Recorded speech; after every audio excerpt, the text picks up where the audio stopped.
Good afternoon. Today is Monday, the 27th of January, 2025, just after 1 o'clock. Welcome to UK Column News.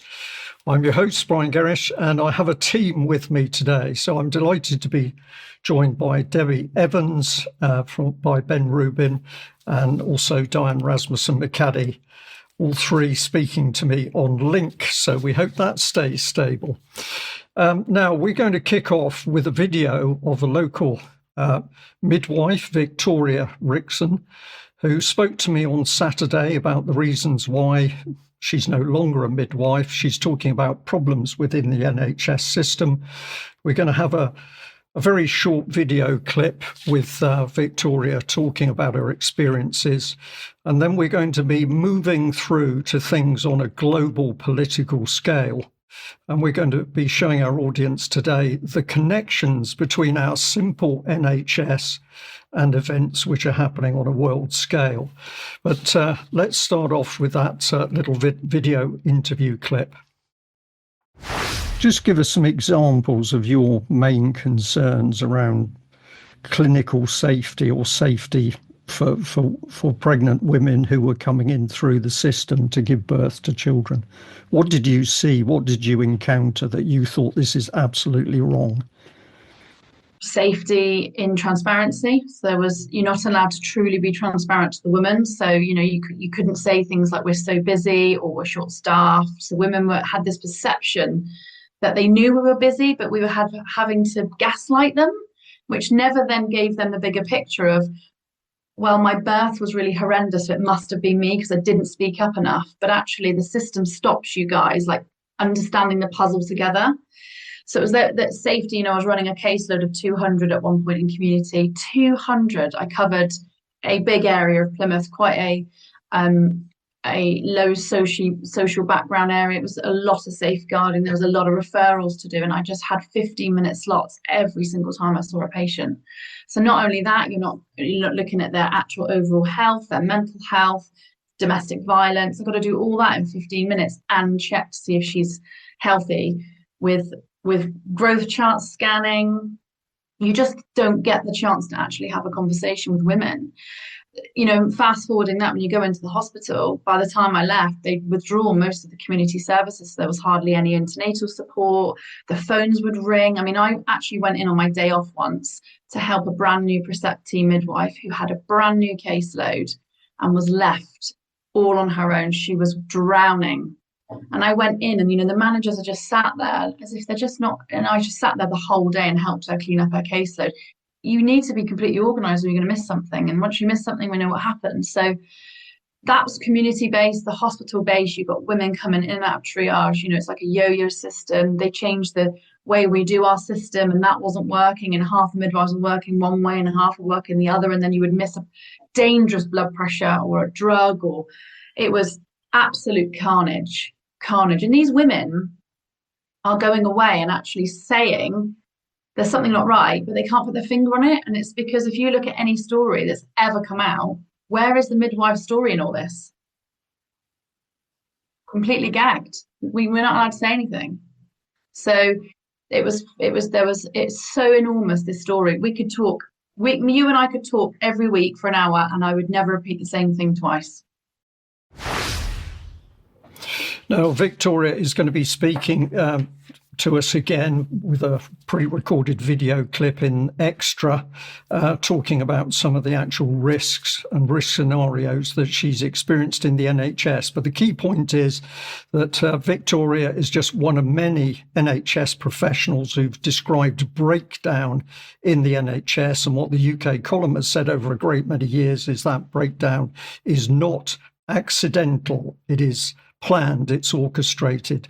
Now let's move on to the global scenario, one world global government, and a clock is ticking, because this is the real agenda that coming in is a one world government system. This is why Keir Starmer and other politicians are desperate to get to Davos, because that's where it's being built. So I thought we'd take a look inside the clock at the parts of the one world government system, and we can make some comment on it. Now, we've spread a few pieces over your screen here. Let's label them up. A very big part of this mechanism, as we're clearly seeing, is Trump, but we've also got China, we've got Russia there on the stage, and in every cog we see the hand of Israel, which we can have a separate discussion on. But of course, we've also got Keir Starmer involved on the world stage. We've got the European Union. We've got the horrible wars going on worldwide as a result of the policies of these people. And let's bring in the Labour Party, really a shell of its former self. It simply does what it's told. The Labour MPs are the puppets that do what they're told. And probably we can add as well a few little nuts left of the Conservatives, because essentially they have been overwritten and made redundant as a result of powers such as the World Economic Forum here on the left of your screen. So that's a little snapshot inside. And we mustn't forget that the press and media on the UK national stage, on the international stage, and in the United States itself are driving this global political agenda from behind the scenes. So just giving our audience a little bit of a snapshot there, have a think through how we're describing. Let's put a few more parts on screen, and we're going to label these because, of course, the World Health Organization, Davos, the UN, the Bilderbergers, the Trilateral Commission, all of these powerful think tank groups are driving the world's political agenda, and they're affecting not only nation states but blocks of nations, whether it's in South America or it's into Asia or it's into India. This is what the real political system is. And if you think that British politicians elected in this country are making national policy inside the UK, you need to think again, because it's these key parts of the cog. But of course, if a clock is going to work, if it was an old-fashioned watch at least, it needed a mainspring, the force. And what is the force of the political system? We must never forget that nothing moves on a national or international scale without the power of the international bankers. And I've represented the power spring of the watch there. But let's come back to the NHS. And I'm going to bring in the NHS as a tiny part of this world political system. And why do I do this? Well, over the weekend, a paper fell onto my desk. Let's have a look at what it was. It was iWeekend, and look at that headline: opening up NHS to private firms will be a key price for a trade deal with Trump. And inside on page 8, it emphasized that actually it was going to be not only with Trump, but Big Pharma was absolutely going to be there in the wings. They want the NHS. And for our audience, I'm going to say, remember what the NHS is, because essentially the NHS is us. It is every part of our life. It is intimate medical details. It can be about us ourselves. It can be about our family. It can be about our children. It can be about babies not yet born. All of this information is held uniquely within the National Health Service. So as a nation, we represent a complete laboratory experiment. And now we're seeing that all of our personal data on a national scale, millions and millions of people, is being offered as some sort of commercial deal with Trump and his fellow globalist pharmaceutical companies. This is terrifying. It is outrageous. It needs to be stopped. And Debi, can I bring you in here, because you also picked up on this? We have been warning about this massive takeover of the NHS for many years, in fact, but particularly, we'll say, over recent years. And now this is coming to fruition. This country is being destroyed, and we are simply guinea pigs for the global pharmaceutical cabal. Yes, good afternoon, and lovely to be here on a Monday. It's not Friday, it is a Monday. And yeah, the health is big money. And as you've rightly said, the NHS is unique. to the United Kingdom. We have the biggest research database in the world, and we can't get out of the NHS, don't forget. We cannot opt out. We can opt out of sharing our data, but we can't opt out. So, yes, the newspapers have been full of it this week, this weekend. They've been talking about the UK-US trade deal. And what assets do we have? Well, of course, we've got the City of London, we've got academia, we've got the NHS, but more so, we've got us. So let's go back and look at data, because I've been talking about data for ages. And NHS Digital here, public attitudes to data in the NHS and social care. So let's go and look at the graph, because the NHS, of course, is a treasure. It's the treasure to the UK, according to what the media put out, but they are the most trusted organisation, 73%. And then in universities, second most trusted. And then staggering, pharmaceutical companies are third. Do you believe that data? I'm not quite sure. But anyway, let's go to the UK government, where apparently we are going to be taking a leaf out of Make America Great Again. So we're going to try and make Britain great again. But at what cost? So I want to take you to this, the website. It's exactly will be down just for a couple of days. And I'm wondering actually what differences they're going to be making, because we lead the way on life sciences. We've been reporting on this. Ben's been reporting on it for ages. But let's not forget that the NHS was actually created by David Rockefeller and William Beveridge in the Second World War.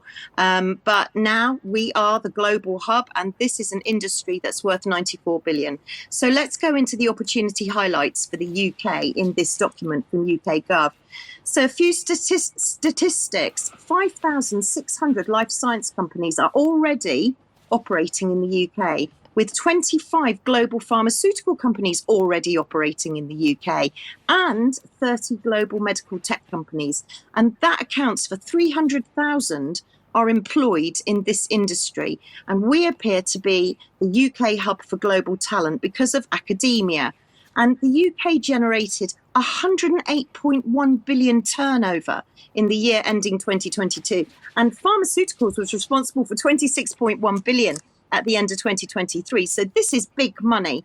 But let's look at the commercial maturity. That might sound a bit gobbledygook, but actually what it means is that the UK's got more biotech products than any other country in Europe. The turnover is 80 billion. We export 30 billion. And of course, the NHS is a major purchaser, and they're looking at our regulatory framework as well. Well, I've got news for the world. It's not fit for purpose. So this is literally, I'm going to be scraping the iceberg here because we are going to talk more about this in extra. So look at the Financial Times headline here. UK studies pricing plan for selling NHS patient data. That's interesting, isn't it? And then when we go back to 2019 and look at what the BBC were reporting, we can see here that Trump is hinting at US companies running the NHS services. Well, we already know that we've got Centene and Priory already in our NHS. But I want to take you back to a little video of, actually, it was Theresa May and Boris Johnson on stage talking about the NHS. I'm hoping we've got the right video. Brian, I'll hand you over for the video. Okay, thank you for that. Yes, this should be the right video. Let's see what happens. I don't know Jeremy Corbyn, never met him, never spoke to him. He wanted to meet today or tomorrow, and I decided that I would not do that. I think that he is, from where I come from, somewhat of a negative force. I think that people should look to do things correctly as opposed to criticize. I really don't like critics as much as I like and respect people that get things done. Jeremy Corbyn's office confirmed there had been a request for a working meeting with the President. The President gushed praise at Theresa May and said Brexit would and should happen, even though Theresa May couldn't get her Brexit divorce deal through Parliament. That deal is teed up. I think that deal is really teed up. I think they have to do something, and perhaps you won't be given the credit that you deserve if they do something, but I think you deserve a lot of credit.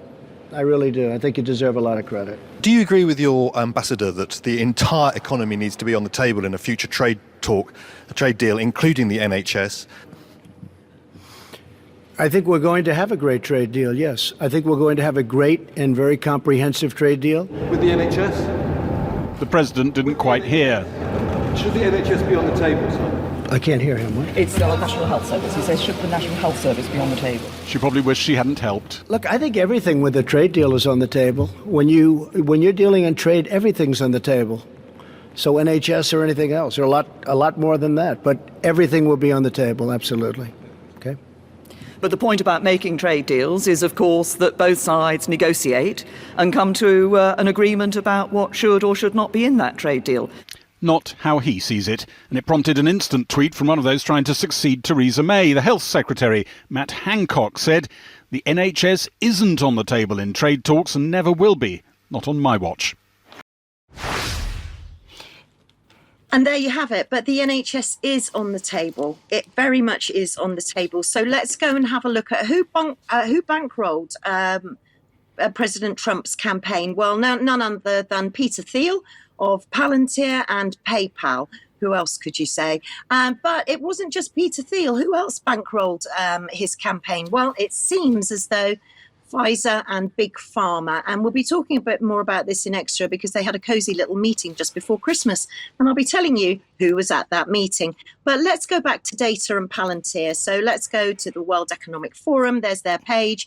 As we know, Palantir have got connections with Mossad, CIA, DARPA, military contracts, even our own, and I think the Met Police. But again, we'll come back and talk about that in Extra. But crucially, we know that Palantir is embedded in our health system. And here's the page for Palantir. For healthcare, they've got a massive contract to run the NHS Federated Data Platform, a private company in charge of your data. And then we'll go and look at the British Medical Journal, who say that Palantir is really strengthening their hold on the NHS and on NHS patient data. In fact, it's calling it a military company. It says, it's even mentioning there the Ukrainian army. So my question is, have we militarized and weaponized the NHS? Is the NHS the golden egg, do you think, for life sciences and for the UK? And it really brings me back to the NHS app, because this is where all of your data is going, the NHS app. Please consider scrapping the app. And if people are asking you to use apps, just say what I say, which is, I have no access to internet. It quickly closes them down. Over to you, Brian. Debbie, thank you very much for that excellent segment. I'm just going to say, people need to think what is happening here. Our personal data, medical data, us, our parents, our family, our grandchildren, is being sold on the international stage as if it means nothing. This is data for a whole nation. There is no other country in the world that has this level of information. I'll bring you back in 2 seconds, Debbie. Basically, this is complete betrayal of the nation. And the wonderful NHS workers, dedicated people who are desperately trying to do their job and can't understand why they see the NHS in such a tragic state of collapse. This is calculated policy by the British government. It's across the Conservatives, it's across the Labour Party, because this is international policy. And we, the nation, the people of UK, are being used as simply assets, animals to be sold on the world stage. Debbie, bring you back. Thanks, Brian. Farmed. And yeah, just one more point. You'll have noticed probably that pharmaceutical companies, their shares have been plummeting, and prices of drugs in America are very high. And the American population don't like the pricing of the drugs. And the NHS, they want cheap drugs. So you can see we'll talk more about it in Extra, but pharmaceutical pricing is also a big deal in all of this. Debbie, thank you very much. We're going to do more on this subject in Extra time, but there's going to be a lot more in the coming days and weeks, because this is absolutely critical. This is a massive attack by our own government on the people in this country. Ben, let's bring you on screen, because, of course, one of the powerhouses in that global governance watch that I started today's news with is the World Economic Forum, and I'm glad that you are still absolutely on their case. Absolutely on the case, Brian. Yes, good afternoon, everyone. Debi, it's lovely to see you.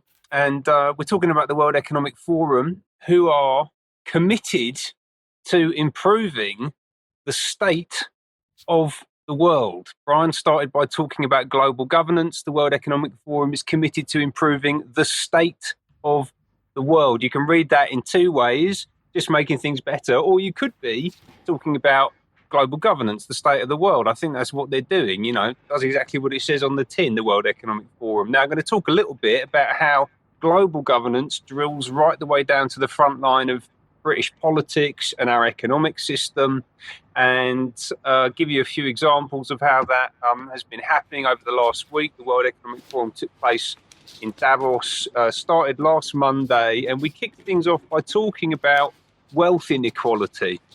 All right, so last week I showed you these numbers, this graph, showing the huge increase in wealth inequality in the US over the past 60 years and how it tracks very closely to the founding of the World Economic Forum in 1971, the Global Leader of Tomorrow program, which started in 92, the Young Global Leader program, which started in 2005, the Global Shapers program, which started in 2011. These numbers run up to 2014.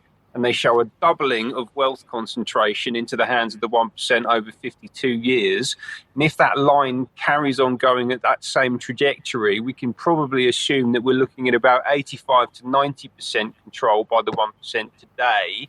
And as we know, they want to drive that up to 100%. We will own nothing and we will be happy. And we think that's probably around 2030, which is a key date for the global 1%, for the World Economic Forum, and for this entire agenda. And crucially, I'm really going to reinforce this point, right? It's not an accident. Yeah, the point of a system is what it does. Posywid, that comes from Stafford Beer. The concentration of wealth into ever fewer hands is the plan. And it's directly linked to the existence of the World Economic Forum and the things that happen there.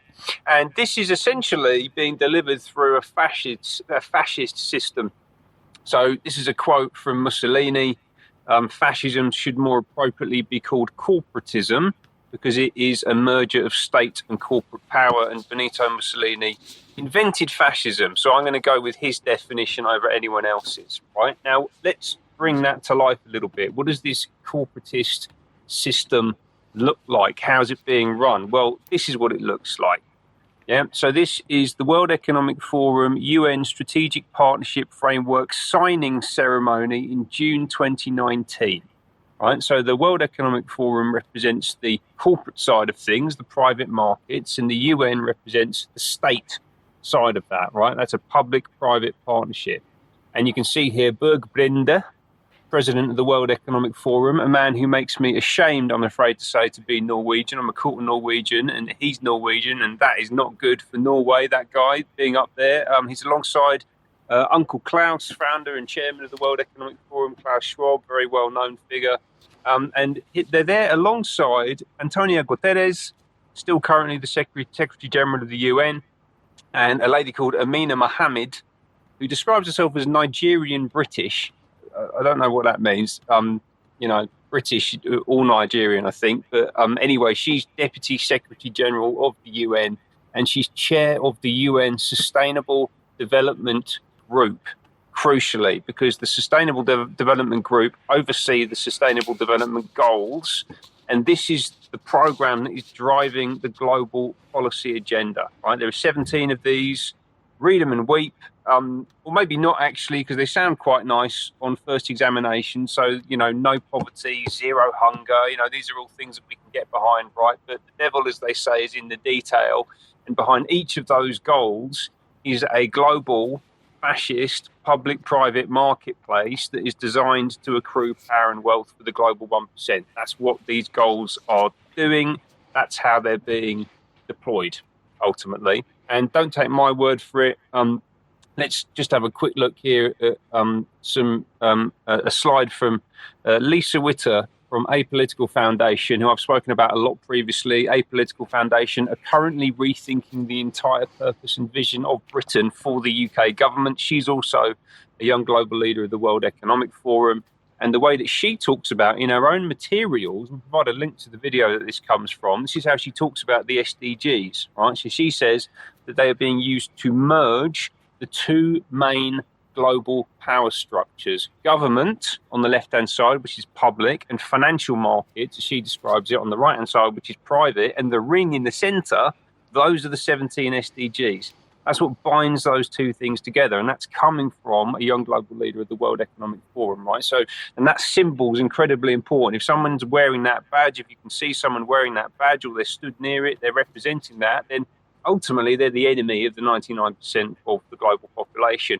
And importantly, actually, if we just get that back up on the screen, at the bottom there, you can see that climate change is in bold. That's the big grift that's driving everything forward. They want to make everything a climate issue because that's what's driving the SDGs and this huge global public-private marketplace. Now let's get back to Davos and show how that's been deployed at Davos House. And this is the World Economic Forum outpost of Gold's House, which is run by Freud Communications, a UK-based strategic communications consulting firm, a private sector organisation, and this is basically the global propaganda hub for the SDGs. Let's have a little look inside what's going on. It's I've clipped this together from a few of their videos. It's a grand convening, lots of powerful people, business cards being swapped, networking taking place, some of the big beasts of liberal media. So we've got John Chappell there this year, comparing and hosting. James Harding doesn't seem to have made it, actually. He's probably too busy getting his feet under the table at The Guardian. But we had Bad Al Campbell there, who is now a mere podcaster. He's no longer the Iron Fist in Blair's velvet glove, although he probably still is, actually, in the background. And we'll come on to Blair again in a minute. Moira Forbes from the Forbes dynasty.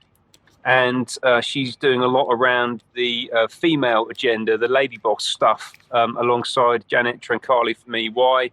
And then David Beckham, actually, shaming himself and his nation and really struggling to pronounce the word philanthropy, actually, which is quite entertaining. And we're going to come back to Beckham at the end of the show. Debbie's got a little video clip that she's going to share with us there. And this is what it's all about, right? So it's dreaming big dreams. It's all very lofty and aspirational and feel good. And the people who walk through the doors, they're presented with this kind of messaging. And to be honest with you, I think a lot of people there probably think that this is a good thing, right? You know, there's a lot of talk of love, and that actually comes from that sign is brought there by the Freud Communications team that comes from their London office. I don't think their definition of love is the same as everyone else's, though. I think this is really just manipulative, a lot of this stuff. This tapestry also comes from the Freud Communications office. I've talked about this a lot on the column over the past 12 months. That is the Walthamstow tapestry by Grayson Perry. Walthamstow is in E17 in London. I think that's a direct reference to the 17 Sustainable Development Goals. There's a lot of symbology here. And that basically shows human babies being sacrificed to Satan by the corporations. And I just don't think that's an accident, to be honest with you, right? The fact that that's there and that they have these meetings in front of that tapestry, I think it's just mind-blowing. But anyway, what does that process look like? Well, the public-private partnership. Yeah, so I'll give you just one example here quickly of TikTok and the WHO Foundation, World Health Organization Foundation, talking about Mind Matters, enhancing digital well-being through public-private partnership. Right, so that's TikTok, who is one of the main drivers of mental health problems, particularly in young people, convening a meeting about digital well-being. Yeah, and that's being compared by Jeremy Farrar, who's the chief scientist at the WHO. He was actually at the Wellcome Trust. He was a member of SAGE during COVID, and I actually know someone who used to work in his office when he was at the Wellcome Trust. And he was basically responsible for redirecting the Wellcome Trust, one of the biggest charitable funds in the pharmaceutical sector, by redirecting it towards climate change. And so that agenda was put into Wellcome by him, and he's there leading that out. And again, it doesn't make any sense. It's just massively hypocritical and really just a big PR exercise for corporations, frankly. We also had this year the celebration of 10 years of Project Everyone. And this is the propaganda campaign for the SDGs. They love to kind of separate these things out. This is a UN and a World Economic Forum program, but they rebrand things and they have a different department for this and a different program for that. And that just gives them a sort of basically camouflage. It means that you can't point at it and say, this is that. You know, like it's a way of obscuring what they're doing, essentially. And this is a huge global program. It was founded by Kate Garvey and Gail Galley, who are the two ladies there. who run Project Everyone. They've worked with the Spice Girls, Daniel Craig, Leonardo DiCaprio. Like, this is really about tapping into popular culture, and they're very excited. First of all, because they've done 10 years, and we'll probably do a bigger thing on this, but also because they've just announced some new non-execs, including, really interestingly, this guy, Ravi Guru Murthy, who's the CEO of Nesta, which means that he looks after Nesta and the behavioural insights team. Right, so this is nudge unit stuff, British state assets, essentially, using mind control techniques to drive the SDG agenda. And that was part of the legacy of the first Blair government. So Nesta was a year zero programme put in place by Blair. Kate Garvey was also a key Blair aide. She was actually working directly with him at Downing Street. And of course, Tony Blair was there at Gold's House last week, talking about the clean energy transition. And again, this is another perfect example of a public-private partnership. You've got Tony Blair, exec chairman of his own institute, representing government, representing the state all around the world. And then you have Greg Jackson on the left there, who's the CEO of Octopus Energy. And they co-hosted what they call a high-level roundtable on how we can accelerate the clean energy transition. Yeah. So again, this is all clean energy, climate change, public-private marketplace, huge coalescence of power and money in order to implement this global agenda. And in the room was Jonathan Reynolds, Secretary of State for Business, who's currently UK cabinet member, who was actually at that event. He was there alongside Rachel Reeves. This is another event earlier on that same day in Davos. This was KPMG and the City of London convening a discussion around the transformation of the UK economy, and particularly around inward investment. And obviously the Department of Business and Trade was trumpeting how fantastic all of this was, saying that in just 6 months, the Prime Minister's plan for change has punched through so many of the blockers holding back investment. We've lifted the ban on onshore wind, great for Octopus, obviously. We've launched the most ambitious planning reforms in a generation, also great for Octopus. We've set out plans for our industrial strategy to make the UK a leading destination for growth. And we hosted the International Investment Summit, where we secured a record-breaking £63 billion of inward international investment, which is essentially asset stripping by people who go to Davos, for example, of UK national assets. And Octopus, as I've kind of touched on a few times, has done very well out of this kind of program. And we can see here from Cornwall Insight that Octopus Energy has just become the GB's, Great Britain's largest household supplier of energy. They've overtaken British Gas. They now serve 12.9 million household energy accounts with a 23% market share. Cornwall Insight say that Octopus Energy started from zero market share in 2015 and has worked his way up to the top spot on this measure in less than a decade, which is extremely striking given that this is a highly regulated market. So it seems like they've really been getting a helping hand from the political classes here. And also, interestingly, 2015 was the year that the SDGs were first introduced. I'm sure that's just a coincidence. And all of that has been driving that line up towards the top right-hand side, delivering more money and more power into the hands of the 1%. Ben, thank you very much for excellent analysis there. And I'm going to look our audience in the eyes today and say, well, of course, none of us really knew this was going on many years ago, but now we do know it's going on. Why is it still happening? Because we are not challenging it through the systems that we have. When people say to me, it's pointless talking to your MP, I say no, because we still have a parliament. The fact parliament isn't working is because we are allowing it to get away with this nonsense. So if you are outraged by what we've shown you today and you want to do something about it, the time has come that in each constituent, see people pin their MPs to the wall in the nicest possible way in order to make them aware of what's happening and the fact that you, as a constituent, do not want this global governance. It's up to us. It's not for somebody else to do it. Let's move on, and we'll say to the audience a big thank you for everybody who's supporting the UK column. If you're not a member, then please do become a member and support us. You can make a donation or join us on a monthly membership or an annual membership or a lifetime membership, as some people like to do. we can only do what we do with your financial support. You can, of course, make a purchase from the shop, also make a purchase from the shop. And we like to point out that we do provide Clive de Carle's health products, and we receive a small commission on sales for that. So that may be something of interest to you, but we can only run the UK column with the financial support of our audience. We do what we do for you to be able to share information. We're pushing out on as many other platforms as we can, but of course YouTube has still got us blocked. Facebook is a little bit iffy as well, so we rely on our audience, our viewers, our listeners to help us share this material wherever they can. Now, tomorrow at 1 p.m, interview is going out. This is Charles Mallet interviewing Catherine Gunn, and Catherine's telling the extraordinary and timeless events surrounding her arrest under the Official Secrets Act, whilst a highly dubious case was made for war with Iraq. So in many ways, not a lot has changed with what's going on in the Middle East and Ukraine, but I encourage you to watch that interview. Excuse me, Diane, I think this is one for you. Welcome to the news. Yes, thanks, Brian. And hello, Ben and Debbie, full house today.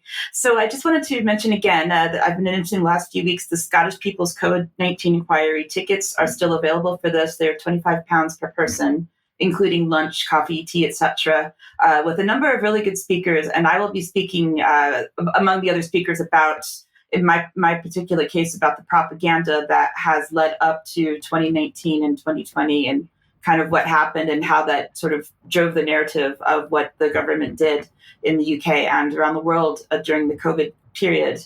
And related to this as well, there's a podcast that just came out over the weekend, which is on the next slide. Professor Richard Innes, who is the chair of Common Knowledge Edinburgh, which I am also a member of the executive committee, and we are the ones organizing this conference. And he spoke to Craig Houston over the weekend about the conference and about what he has seen so far in the evidence that's come out of the government COVID inquiry, which, by the way, has cost £25 million and counting. So please watch that podcast and join us on the 22nd of February at the conference if you are in Scotland. Diane, thank you very much for that. Now, before I put your first slide up on screen, I just wanted to say I was outraged when I saw the BBC using Burns Night as an opportunity to promote the fact that King Charles was visiting Auschwitz. So the Burns celebration completely pushed into a different arena, dark, depressing stuff. If that wasn't bad enough, I think your first slide takes the biscuit. It certainly does, Brian. I was actually spending Burns Night hearing Burns poetry and listening to Scottish music, as we should be in Scotland. However, Keir Starmer decided to celebrate it with a drag queen at 10 Downing Street. So this is a former winner of RuPaul's Drag Race, apparently, who was there dressed up in all kinds of makeup and Scottish... you can't call it a kilt. I don't know if you can call it a kilt if the person is actually trying to be a woman. I don't know what you call that, but wearing tartan and too much makeup, celebrating with Keir Starmer. Can't make it up. No, and I'm not going to comment further because, well, let's just move on. It's outrageous. It absolutely is. So I want to back up a little bit. We're going to come back to Sir Keir Starmer in just a minute, but I want to relate this to Trump and kind of how the special relationship between the US and the UK is unfolding and what this means and who's been informing the policies that are coming in. So a lot of people will know that the first week in office for Trump was a busy week in terms of executive orders. He signed a total of 64. I've read them all, so you don't have to. Most of them cover a range of topics like healthcare, stopping illegal immigration, deporting people who are in the U.S. illegally, energy policy, ending gender ideology, which Keir Starmer is clearly not going to be happy about, the practice of hiring employees based on DEI initiatives, these things like this. But I want to talk about what executive orders are first, because it's really important to understand what's happening and to make sure that we don't have a constitutional crisis happening. An executive order can be signed by the president because presidents have what's called executive power. As we know, they are the head of the executive branch. these are supposed to be limited to how the government operates, the federal government. They don't have anything to do with what individual states can do. They don't have anything to do with corporations and how they work necessarily. And they can't make laws that affect the entire country. That's the job of Congress. And this is according to the Constitution. That Article 1 says the Congress makes the laws, and Article 2 says that the president has the executive power. And of course, he can make decisions about how the federal government is run, but he can't make laws. So one of the things that's been happening already in these first few days is there are certain states that are primarily majority Democrat states that are talking about some of these executive orders potentially being unconstitutional. And we have to look at this a little bit more to see what they're doing. So one, for example, that has been challenged, or at least has been looking at certain judges in Washington, Arizona, Illinois, and Oregon so far, so for Democratic states, is the birthright for children of illegal immigrants. And this goes back to Trump's executive order around the fact that he's now saying that traditionally, and this is according to the Constitution, that anyone born within the United States is automatically an American citizen. But he's decided through his executive order that this is no longer going to be the case, that if you are the child of an illegal immigrant, you don't get that birthright. This is being questioned. Also, as well, related to some of the executive orders, one of them has been to deport migrants that are there illegally. And so they've been trying to send people back to countries such as Colombia. And this was something that happened just this morning. Was announced that the U.S. will not go ahead with the tariffs that they were placing on Colombia after Bogota, the capital of Colombia, agreed to accept without restrictions the deported migrants, because they were going to say, we're not taking the migrants back. But now that Trump had ordered tariffs and they've now agreed to accept the tariffs will not be placed on them if they take the migrants back. So we're seeing financial transactions related to actual people, right? So now that we've talked a little bit about Burns Night and what Keir was doing the last few days, there's been some discussion back and forth between Trump and Keir Starmer. Trump said on Saturday on Air Force One, he told the BBC and other reporters that so far he thinks that Sir Keir Starmer has done a quote, very good job. And he says that they get along well, despite Keir being liberal. But overall, Trump says he thinks he's a very good person. Let's go back to looking at what happened on 2016. I believe we have a video of Keir Starmer talking about his thoughts on Donald Trump. And this was in relation to petitions that were signed where the people in the UK in January 2016 were saying that they wanted to exclude Donald Trump from entering the UK. Of course, I wouldn't want Donald Trump round for dinner to express his views. I do agree with others that we should invite him to join us in our various constituencies and meet our constituents and members of various religious orders and faiths and communities. Actually, listening this afternoon, if he came here, is obviously going to be really busy because he's going to several constituencies already. I would obviously invite him to mine, that's the end of a long list, to meet members of my constituency, because it is an incredibly diverse, multicultural community. And Donald Trump would see a UK very different to the picture that he painted. But should he be banned from entering the country on the basis of what he said? No, in my view, he shouldn't. He should be met with words far more powerful than his own. I do accept that this is a judgment call. And I respect those, not only this afternoon, but on other occasions, who have expressed the contrary view that this is so close to the line that Donald Trump should, in fact, have action taken against him. But in the end, we should be guided by our own values and not those of Donald Trump. And our own values include a deep belief in freedom of speech and a deep belief in multi-faith and diverse societies where everyone feels secure and everyone feels respected. So I see just a bit of hypocrisy there, considering what's been happening to free speech in the UK recently. Let's see what he said in October of 2024. In 2016, he said he wouldn't have Trump over for dinner. But what did he say in October last year? Donald Trump. How was he? It was a really good meeting. We had dinner together. Did you have a burger?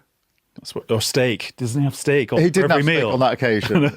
He had chicken. He flew up from Florida and we both wanted to ensure that we have a good relationship. That was the purpose of the dinner. And did he feel like a man you could do business with if he was to win?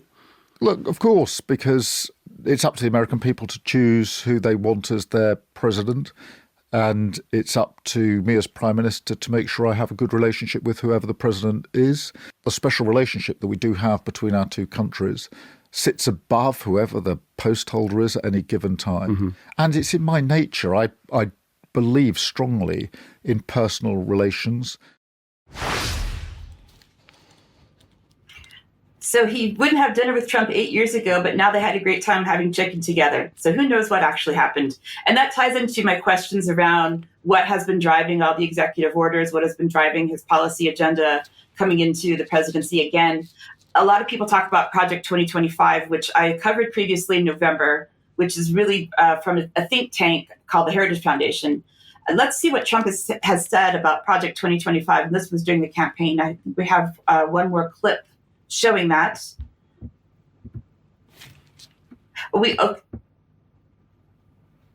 Sorry, I think you're after this one, Diane. Okay, yeah, no, that's... For the former president, he's now distancing himself from the controversial Project 2025.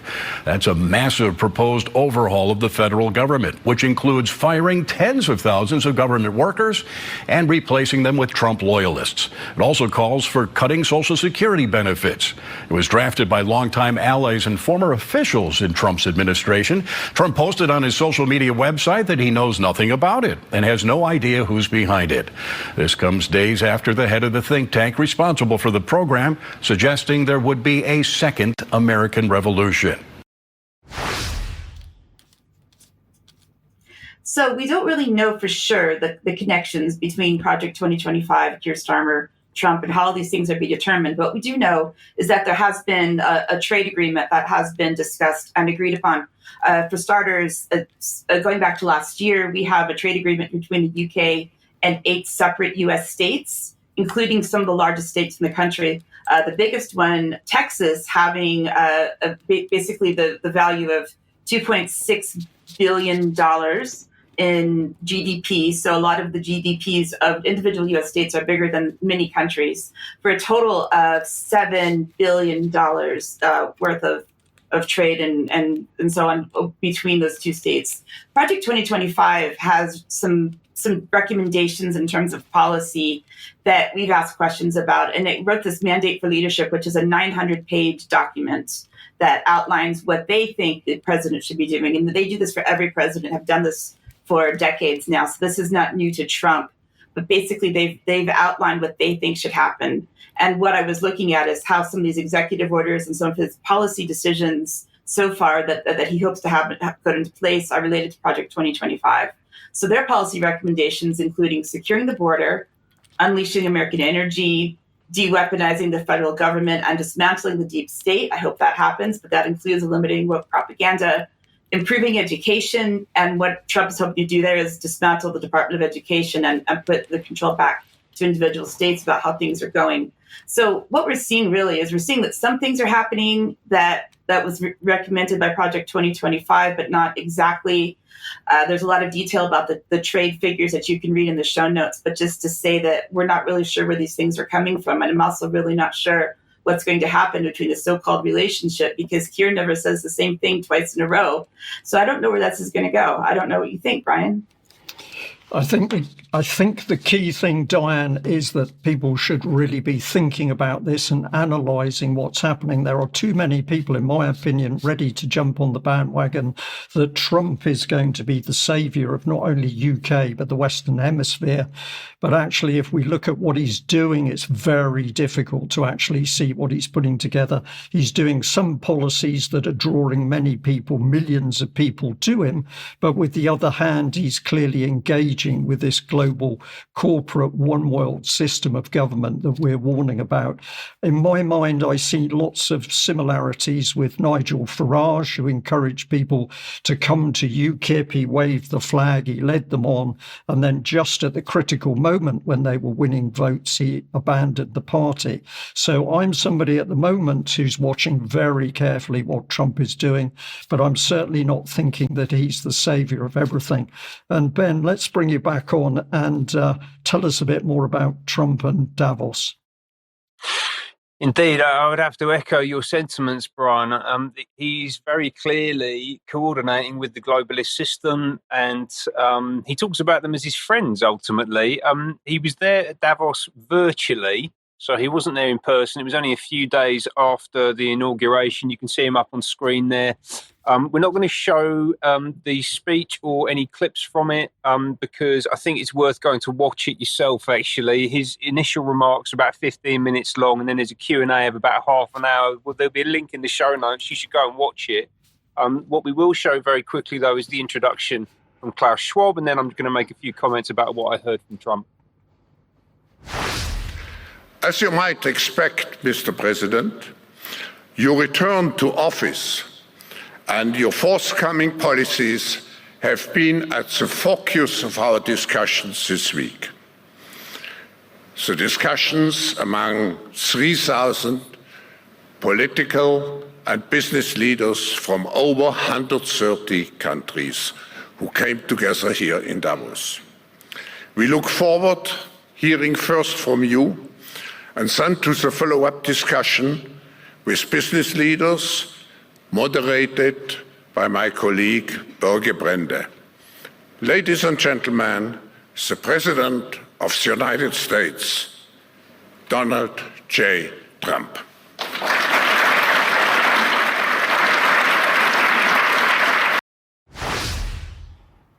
So as I say, we won't show the speech, but you should go and watch it. But a few comments from me on it. It was, he's got an enormous amount of energy. I've got to say, Trump was actually very impressive. For a 78-year-old man, he was concise and insightful and really did a great job at delivering his agenda. The positives were, he talked about this revolution of common sense, which I think we could all do with a big dose of. He's going to be closing the border and protecting and putting an end to illegal immigration. That's certainly what he's talking about, and I think that's an absolutely sensible thing for him to do, best for the US, and we should be looking to emulate that in this country as well. He talked a lot about protecting free speech, getting rid of censorship, getting rid of DEI. He talked about moving back to being a merit-based country, and he repeated that, right? And I think that's really important. He announced a national energy emergency, promoted oil and clean coal as he talked about it. And I think really importantly, he talked a lot about pursuing peace efforts in Ukraine. I know that this will resonate with you, Brian, right? And he talked about millions dead, nothing like it since World War II. He mentioned that twice. And it actually came across as quite genuine, to be honest with you. And he mentioned talks of denuclearization talks between Putin and Xi. And there were some good things in there, right? There certainly were, right? But there were definitely some negatives as well. And for me, as Brian kind of touched on, essentially what you're seeing here is Trump beginning to coordinate with the globalist system. He talked about the fact that the audience is fantastic. Many of my friends are in the audience. That's a phrase that he repeated a couple of times, right? He's very friendly with these people. And that includes people like Steve Schwarzman, who's the CEO of Blackstone, who's actually a neighbor of Trump's in Florida. And Trump says he's a fantastic businessman. He's an asset stripper, right? That's what Schwarzman is. And unfortunately, these are Trump's people. He talked a lot about protectionist trade policies, using tariffs to make trade better for America, but less good for everyone else.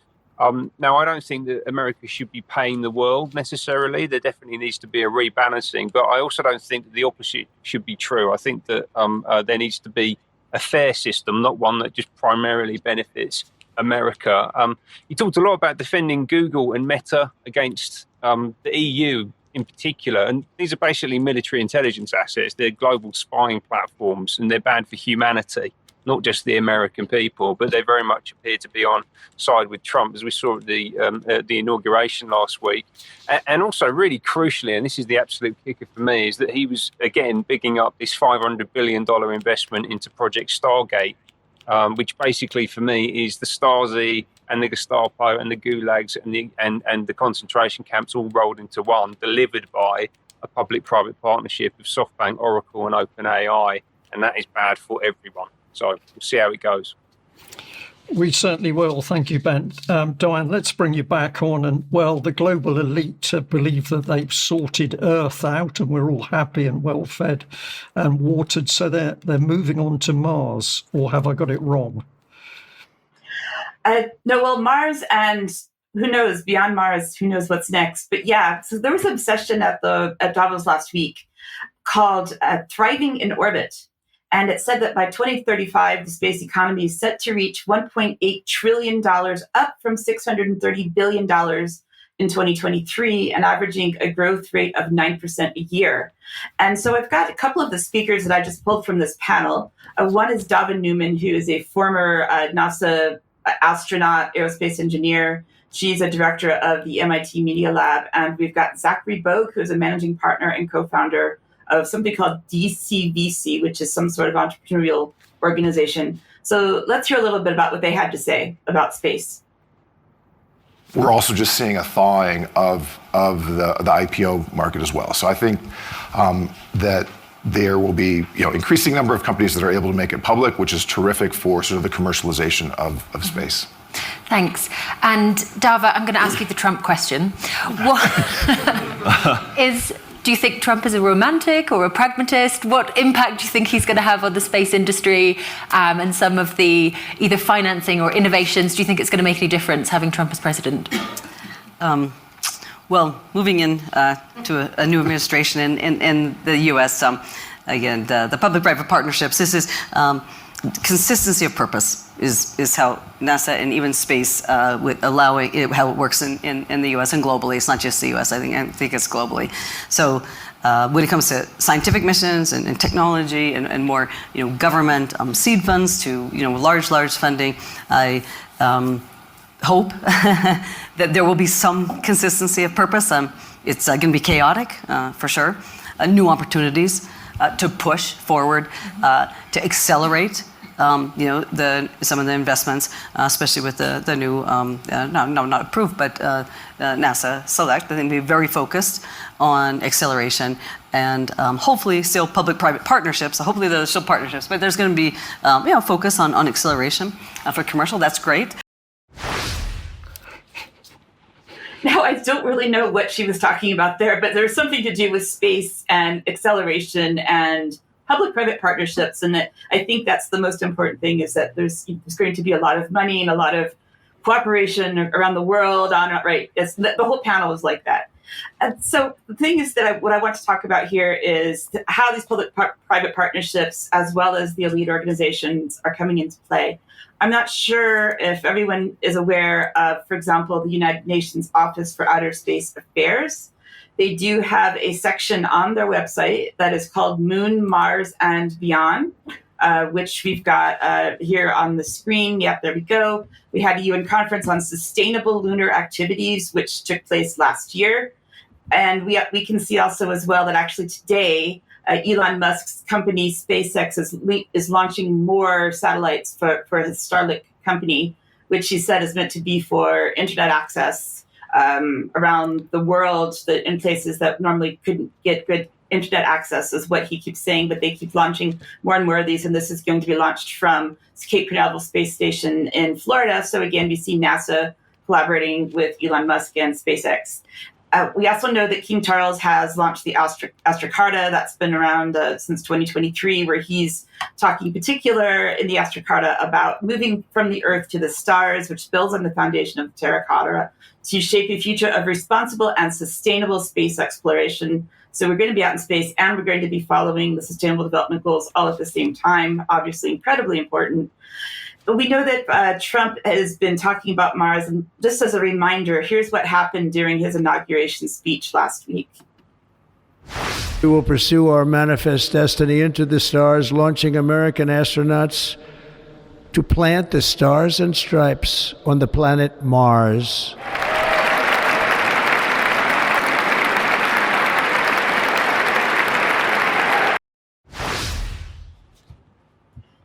Elon Musk be incredibly excited about that little bit of information that he's announced.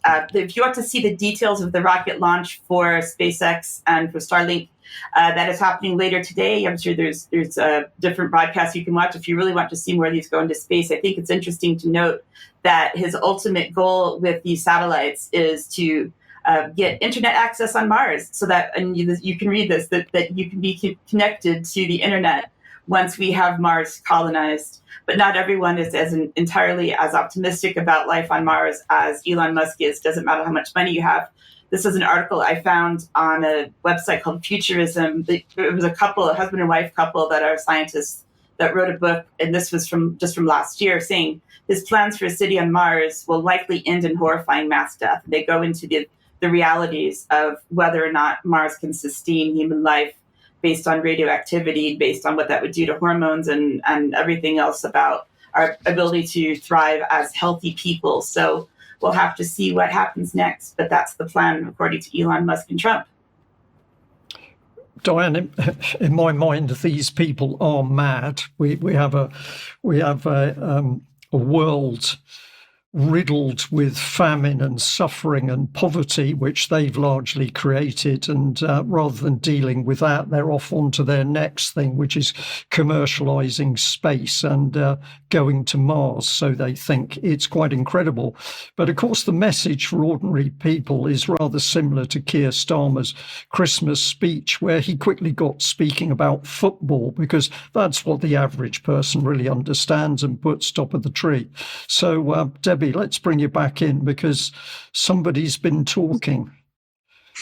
Oh, yes. Well, and finally, I thought it would be great to tie up Diane's references to the King and Ben's great reports on Davos. And this is a bit of a trigger warning. If you're having lunch, you might feel a bit sick. But David Beckham was awarded the Crystal Award at the WEF last week for his humanitarian work. And Pearl, how desperate do you have to be for a knighthood? Have a look at this. Yeah, for good. You also participate in the King's Fund. Is that something more recent?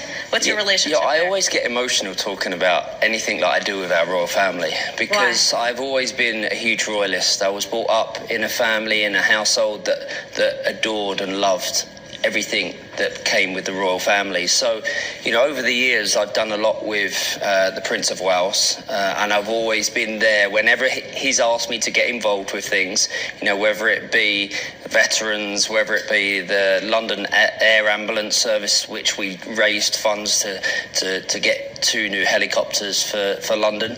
These are the things that when I was a kid, I used to see the helicopters going over, and you knew exactly what they were going to do. They were on the way to an emergency.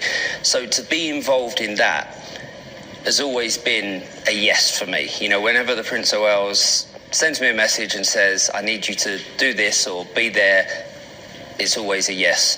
So when the King asked me to be part of his foundation, I was very honoured, very privileged. I rang my mum straight away and said, you're not going to believe what I've just been asked to do. What did she say? My mum always just bursts into tears, in all honesty, because she's so proud of obviously what I've done throughout my career, but she's also proud, and she knows my grandparents would have been proud that I've played such an important role within the royal family and the charities that they have. So to be involved in the King's Foundation, our King is an incredible man. He's an incredible man, but he's not just been an incredible man for the last 5-10 years. He's been an incredible man for decades. The work that he has done to empower young people, the grassroots work, all of those, sustainable work, all of these things, all of those lost arts that are lost, and he's trying to bring them back. I visited recently, I visited him, and there's a couple of great pictures that I've had of me laughing with him, and best friends apparently. Best friends. There you go, Brian. Over to you. I think the word is besties, isn't it? They're besties, bestie friends. But he's talking about the king who's working behind the nation's back to bring in the globalist agenda that we've just described in our news today. So utterly, utterly despicable. But it's up to people in this nation to take up the baton and challenge what's happening through every lawful, peaceful means they have. Because it's up to us to make the change. There isn't going to be a knight in shining armour coming forward to solve all of the problems. And in my opinion, it's certainly not going to be Trump, but we will see. We'll leave it there. If you're a member of UK Column, do join us for Extra. We're going to have a very important Extra today talking about the NHS and more on what's happening amongst this global system. So join us there. That's the end of today's news. Thank you to the audience wherever you are in the world watching us. We'll be back for another UK Column news on Wednesday. Don't forget the interview going out at 1 o'clock tomorrow. That's it. Thank you all for joining me. Bye-bye.